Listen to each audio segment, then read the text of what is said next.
médica no Hospital das Clínicas de Ribeirão Preto, na área de genética médica, doutorado em neurociência em 2011.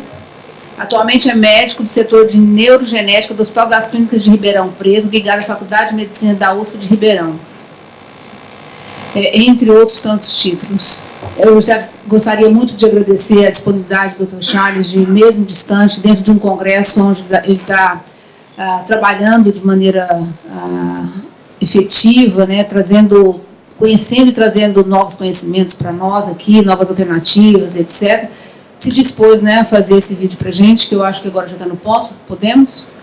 Então vamos rodar o vídeo. Obrigada mais uma vez, Dr. Charles. Participar do fórum.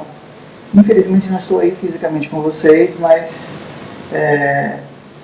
eu gostaria de participar com essa aula feita aqui, quando nós estamos num congresso para discutir um grupo de doenças raras genéticas, que são as doenças metabólicas, né? Bem, a ideia dessa apresentação é discutir a questão de como o médico se insere nesse grupo no grupo de assistência ao paciente com a doença rara, né? Na realidade, assim, eu posso falar muito pouco da visão do geneticista, né? Na realidade, assim, o médico geneticista, ele é um médico peculiar, porque ele é um médico, ele seria o generalista das doenças raras, né? Ou seja, ele recebe pacientes com várias suspeitas de várias doenças, mas todas doenças muito raras são as doenças genéticas, né? Que vão desde distúrbios de coagulação até distúrbios de malformação cerebral, né?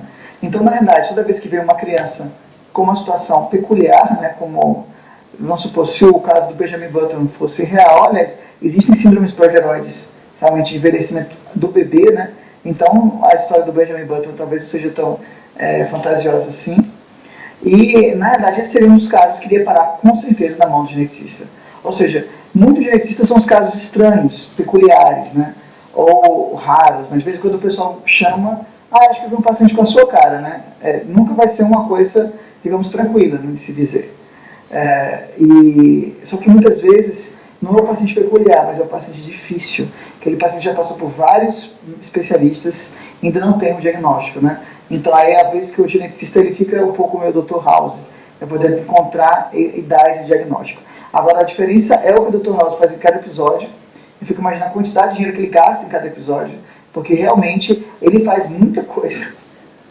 Ele faz muita coisa, às vezes até exageradamente em cada episódio. Assim, acho que o sonho do geneticista é ser como o Dr. House, né? Poder utilizar todos aqueles recursos, mas esse é um dos viés, inclusive, do sistema de saúde americano também, né? Mas tudo bem. Agora, na prática, o grande problema que nós temos é que, quando se encaminha um paciente a um especialista, né, você espera um diagnóstico, né? Um diagnóstico para que haja um tratamento a ser feito. O problema é que esse processo de chegar da avaliação ao diagnóstico é que reside muita complexidade. Então, o especialista que acompanha o paciente com doença rara, especialmente doença rara genética, né, que eu vou realmente fixar aqui, ele enfrenta um grande problema. Porque as terapias para essas doenças já não são tantas. Mas se você não tiver o diagnóstico, aí que não vai ser mesmo possível poder falar em terapia para a maior parte delas. Então a caixa de Pandora é essa. Você, ao contrário de outras especialidades em que uma boa parte dos diagnósticos é feita com a base da clínica, de exames mais, vou dizer fáceis, mas de acesso mais fácil. Ressonância não, vamos falar tomografia, raio-x, exames hemogramas típicos, né? Mas em genética, por exemplo, para fazer um diagnóstico de uma síndrome de Smith-Lemmy-Opitz, você tem que dosar o 7-dehidrocolesterol, que só no momento, oficialmente, tem 2 lugares no Brasil que fazem. Entendeu? Então, assim, já viu como o acesso já começa a ficar complicado. E aí é uma daquelas doenças em que há uma terapia a ser feita se o diagnóstico correto é feito. Então, de novo, a gente cai nessa questão de que, para o geneticista, a avaliação é importante, eu concordo que é pela avaliação clínica, e a consulta do geneticista ela demora bastante por conta disso. É a partir dessa avaliação que você vai poder fazer o diagnóstico correto.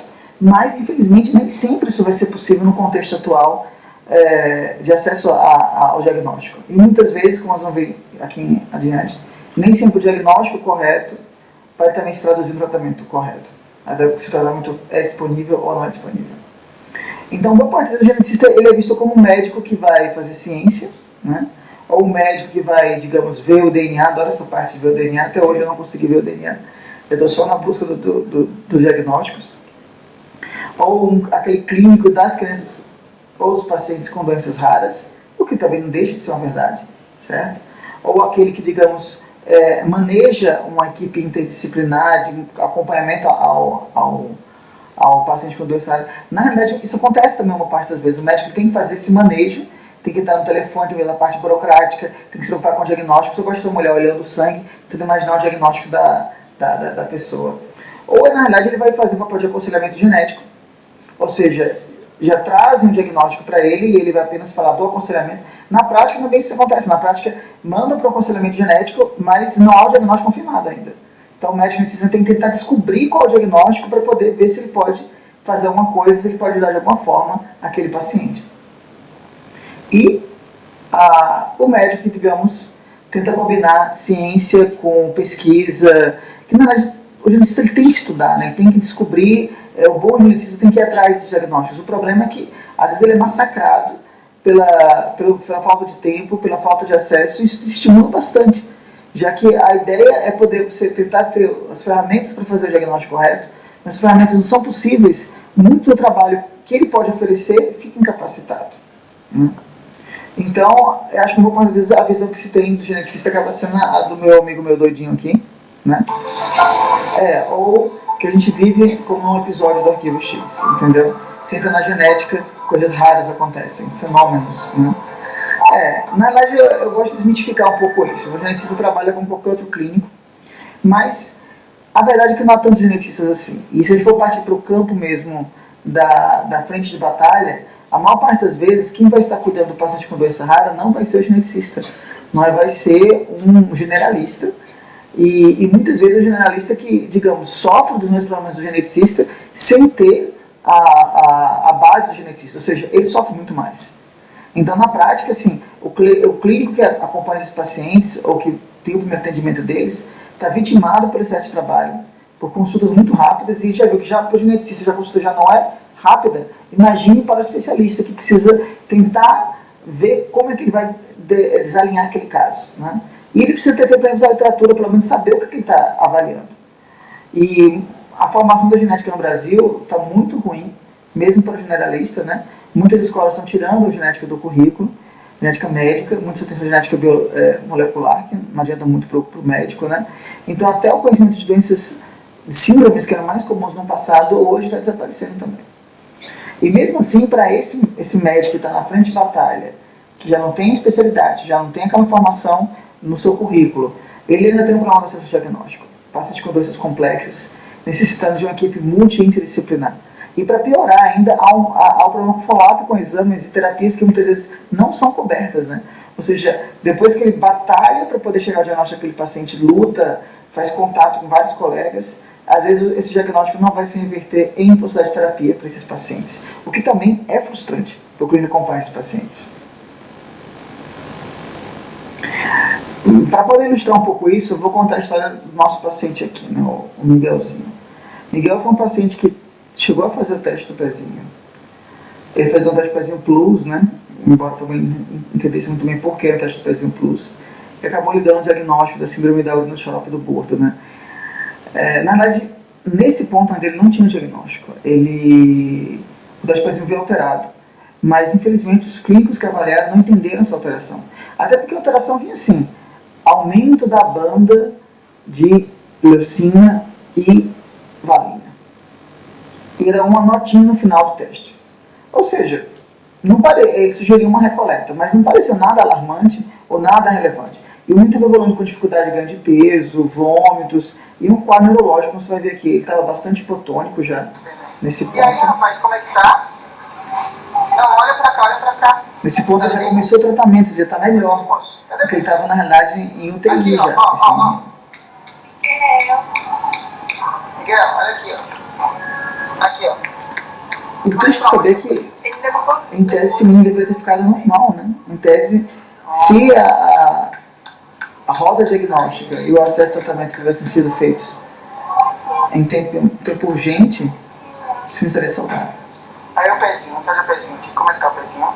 Internações graves. Inclusive, a suspeita dele quando ele chegou no hospital foi de outras doenças neuromusculares até, né? Até que a ressonância mostrou muita alteração de substância branca cerebral, com a desmedalização dos tratos córtico-espinais, né? Que foi a grande pista para ele. Nesse ponto, a mãe nem não sabia nem da relevância daquele teste. Ela falou que tinha morrido para vários médicos, mas ninguém tinha chamado bem a atenção, né?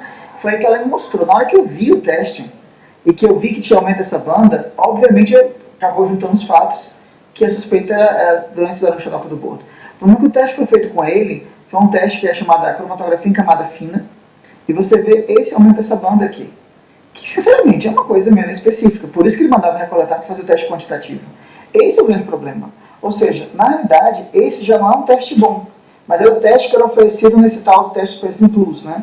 Eu até falo com o pessoal, se você oferecer um teste pezinho mais amplo que o teste pezinho oferecido pelo sistema de saúde, tem que ser o teste pezinho com espectrometria de massa.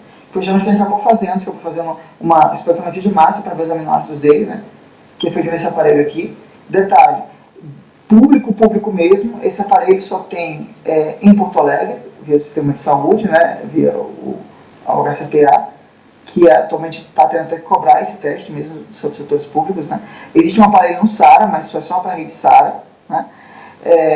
Em Curitiba existe um também que está fazendo, mas também só para aquela região, e é da Fundação Clínica, né? E em São Paulo também, a parte de São Paulo, mas também é um teste pago ainda, embora mais subsidiado, né?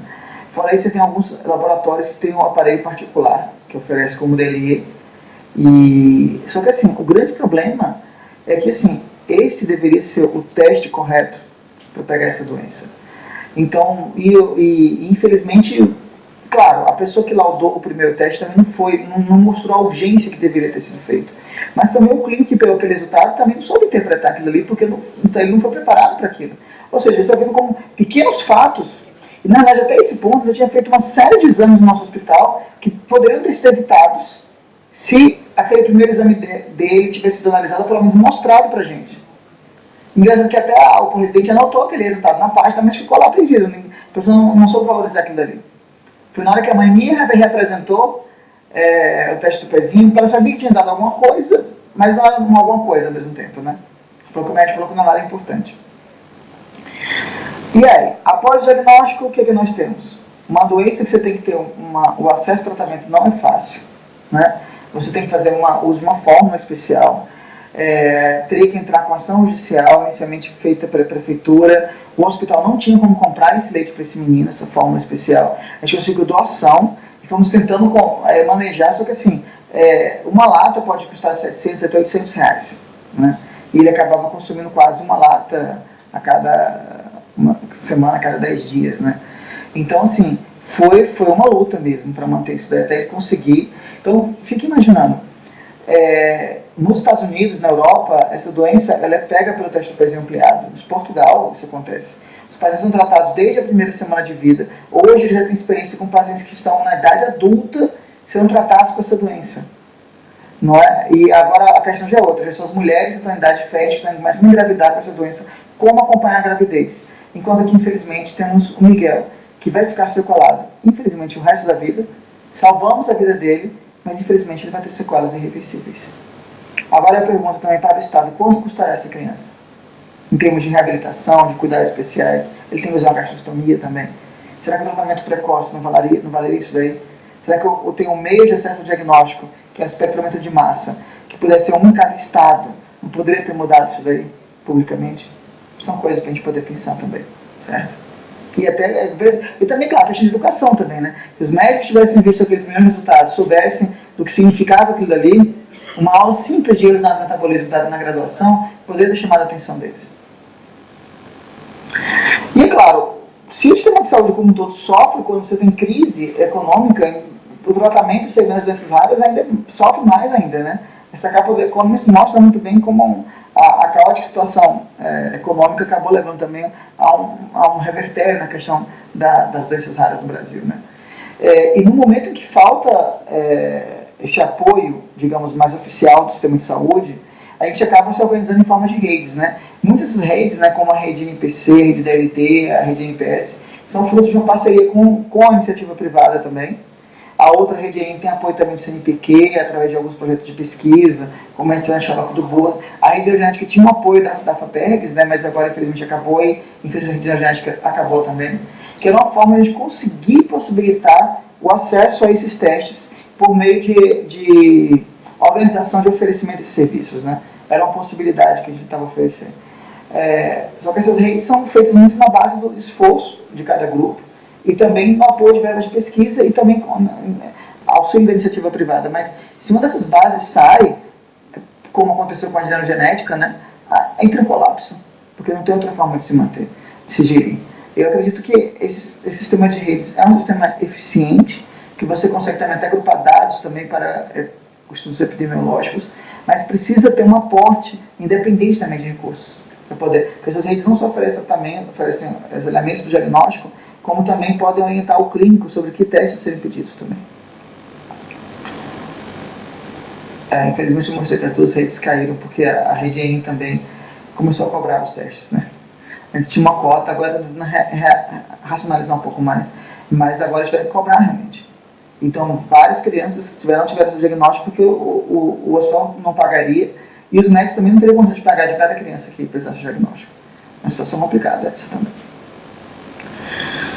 Mas, além desses problemas, né, ainda enfrentamos outros, né, o próprio acesso ao sistema de saúde não é igualitário na América Latina, que dirá o sistema de saúde, de genética e de doenças raras, né. Eu venho dando algumas aulas na América Latina e realmente eu vejo essa situação da doença rara, é muito difícil. Poucos países, né, eu diria que pelo menos a Colômbia, a Argentina, o Chile em menor grau, assim, tem uma dispersão de serviços para doenças raras melhor. O México tem o potencial para isso, mas o sistema de saúde do México é mais complexo, né? Agora, Peru, Equador, Bolívia, realmente não tem muita coisa. O Uruguai tem um serviço mais centralizado, mas a América Central também. Ou seja, o Brasil não está só nessa problemática, certo? E agora, com a explosão dos casos de Zika também, mostra... só que Zika é um exemplo de como você consegue se organizar diante de um problema que se tornou uma avalanche de saúde pública, né? Se a gente conseguisse aplicar essa metodologia para as doenças raras também, eu acho que funcionaria. Não como uma coisa emergencial, e não porque vai modificar a opinião da pública, né? Mas também o médico está em face do problema, né? A Zika realmente comoveu e foi realmente um problema de saúde grave, né? Só que quem está na frente, esses médicos que trabalham com as doenças raras, sabem que há muitas outras microcefalias genéticas, há outros casos que precisavam de intervenções mesmo, e eu acredito que é preciso sensibilizar a situação para ele também. Eu lembro que uma vez uma paciente comentou, um paciente com doença de Fabry, que como é que o médico não soube o meu diagnóstico?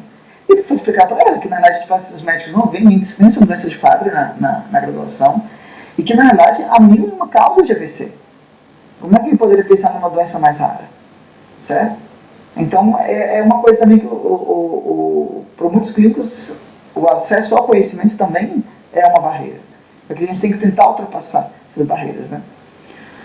Eu gosto muito desse poema da Emily Dickinson, né, em que ela fala que a esperança é algo que tem plumas, né, que vive dentro da alma e que canta num tom, numa melodia, sem palavras e que nunca para, de forma nenhuma. De certa forma, é o que eu acredito que seja as doenças genéticas. Eu acredito que as pessoas que estão nessa frente de batalha, o médico que está lá, que sabe que falta tempo para fazer uma boa consulta, sabe que falta o meio diagnóstico, então muitas vezes, mesmo que ele faça a melhor consulta do mundo, ele vai pensar no teste certo, mas não vai ter acesso ao teste certo. Ele sabe que mesmo o teste correto pode não significar tratamento, mas com seu tratamento pode significar guerra. Muitas vezes, como acontece no estado de São Paulo agora atualmente, você não pode, se tiver no hospital público, prescrever nenhum medicamento que não esteja oferecido pelo SUS.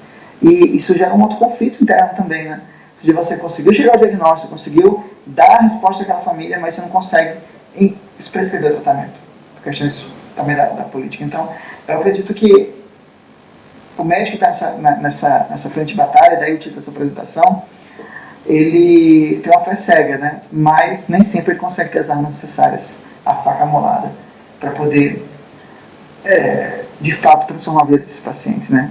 Mas eles não desistem. Eu acho que quem luta, quem está nesse terreno assim, tem vontade, às vezes cansa, mas ainda tem esperança. Eu acho que esse poema reflete isso daí. Até agradecer várias pessoas, porque na verdade eu acabo procurando pessoas do mundo inteiro para poder conseguir ajuda nesses diagnósticos. Então eu entendo, por isso que toda vez que eu tento ajudar os médicos que me procuram pedindo ajuda, auxílio no diagnóstico, porque eu enfrento isso também quando eu vou pedir ajuda lá fora. E muitas vezes algumas doenças raras o diagnóstico é enviado para poucos lugares do mundo. E quando é enviado, né, esses lugares também não podem cobrar, senão a gente não tem como fazer. A gente tenta pagar só o envio. E mesmo assim o envio também é um esforço pessoal nosso. Então eu também eu agradeço a todos que nos ajudam nessa batalha. E a gente não pode perder essa esperança, mas a gente quer mudança também. A gente acredita que é necessário haver mudança. E simplesmente, acho que 2 pilares, né? O acesso ao diagnóstico e o acesso ao tratamento. Certo? E claro, a formação através da formação do indivíduo, do médico, eu acho que o genético tem que ter uma formação genética clínica para poder até mesmo saber apontar os caminhos para o diagnóstico também. Muito obrigado.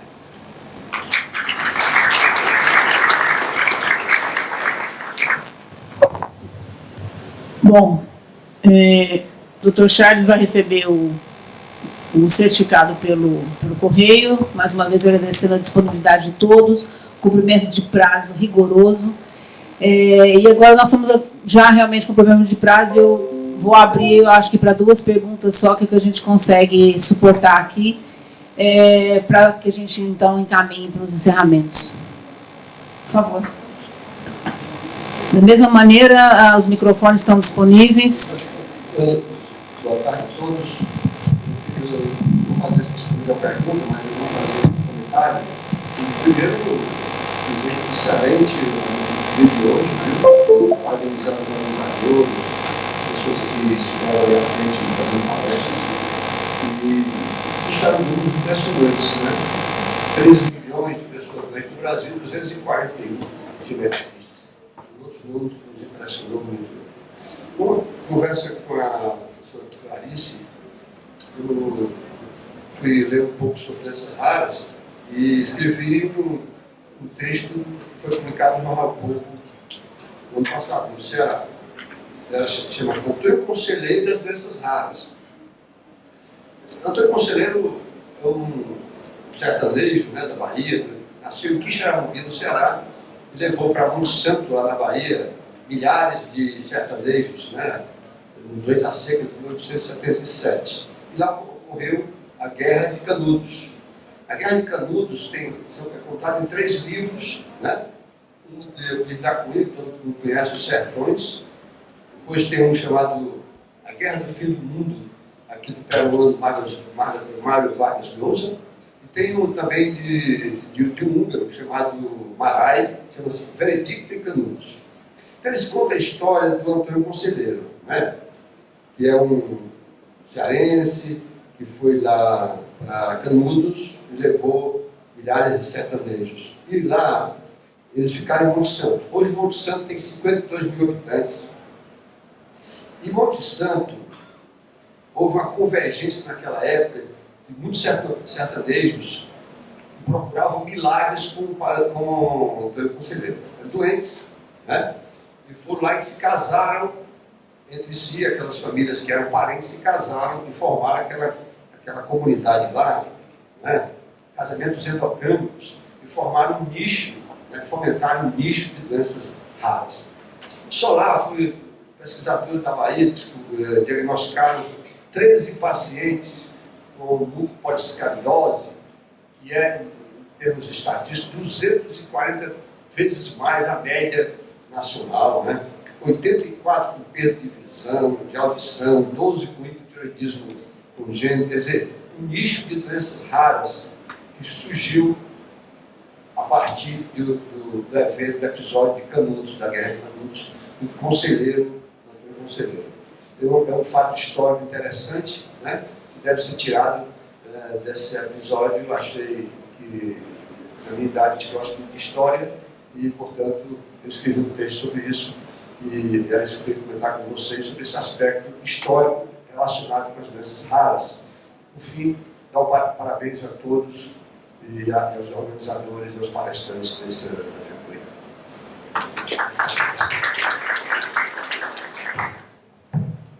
Podemos encerrar então?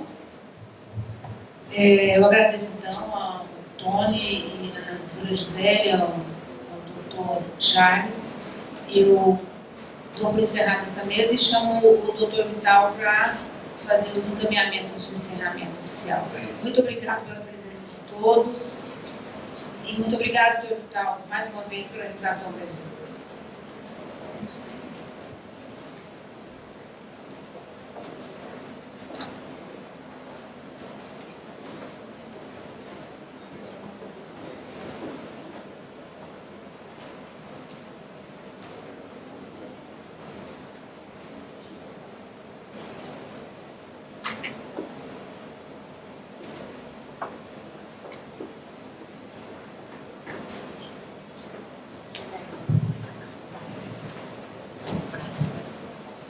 Vamos renovar os cumprimentos, agora desejando uma boa tarde, um bom início e permanência de noite a todos que estão ainda aqui, resistindo ao tempo. Sei que tem compromissos, vamos ser breves. Quero, como é naturalmente necessário, sempre necessário, agradecer a colaboração que tivemos dos nossos funcionários, da nossa Secretaria-Geral, representada aqui pelo seu diretor, o secretário-geral, doutor Henrique, também membro da comissão, como já antes dito, e aos membros da comissão de doenças raras, Maria José, sempre um protagonismo exemplar dentro da comissão, doutor Antônio, e todos os outros, doutor Aníbal, tantos outros membros que participam com assiduidade, com engajamento dentro das atividades da Comissão de Doenças Raras. É uma temática que motiva todos nós que temos compromissos humanísticos, humanitários, e que precisamos realmente do que o Charles colocou de maneira muito própria, da perseverança, da persistência, mas sobretudo da esperança em caminhos melhores, no acolhimento, no diagnóstico e no tratamento, no acesso ao diagnóstico e no acesso aos tratamentos mais indicados. Isso é uma missão de todos que têm uma compreensão dos valores humanitários, repito, humanísticos, e um exercício de cidadania em termos de união. Porque essa união já há muito, em um belo sermão de Santa Igreja, o padre Antônio Vieira deixou muito claro, e é uma pura verdade, constatada a cada dia do nosso processo de amadurecimento. Sem união não haverá mistério de irmãos para nós, nem a nós nos vão valer as massas. Eu vou passar a palavra para o doutor Henrique e pedir mais 3 minutos de atenção dos senhores, porque, para finalizar, eu quero apresentar um rápido vídeo que não fala especificamente sobre doenças raras, mas fala sobre algo também muito raro, que é a verdadeira solidariedade. Primeiro as palavras do doutor Henrique, depois eu peço atenção a esse vídeo de 3 minutos. Obrigado, senhor presidente Gabriel. Também acompanho as palavras do presidente, um momento de agradecimentos. É um momento em que o Conselho Federal de Medicina se propõe a participar dessa luta em prol da melhoria da assistência às pessoas que têm doenças raras. E é como diz aqui nosso próprio cartaz, a voz de médicos e de pacientes. Médicos que estão aqui, que lutam no dia a dia por esse segmento da população brasileira, desses jovens, dessas crianças, e também os pacientes que estão aqui também representados por esses próprios médicos, que são os mais necessitados de todos. Eu quero somente terminar aqui minhas palavras dizendo que o Conselho Federal de Medicina tem um slogan que cabe muito bem nesse momento. O slogan diz: defendendo princípios e aperfeiçoando práticas.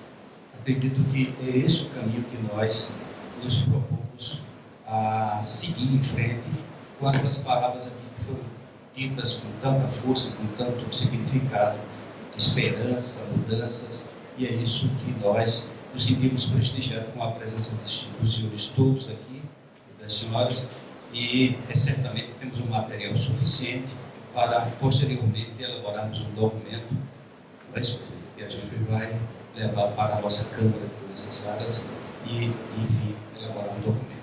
Então, muito obrigado a todos, obrigado, presidente. Obrigado. Só lembrando que o está gravado, ficará à disposição no site do Conselho Federal de Medicina para revisões e consultas de todos. Bom, eu queria que passasse o vídeo.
Temos certeza que todos concordem, um pressuposto que todos concordem, que nós não podemos perder as belas vozes dos nossos pacientes com doenças raras. E nós precisamos, para isso, de solidariedade e de esperança. De esperança em um mundo onde os seres humanos sejam amigos para sempre. Muito obrigado por retorno à casa e mais um agradecimento forte pela presença de todos.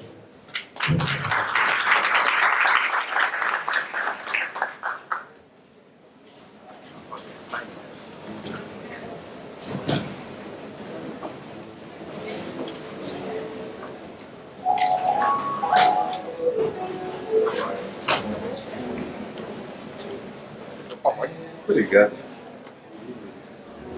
Bom dia.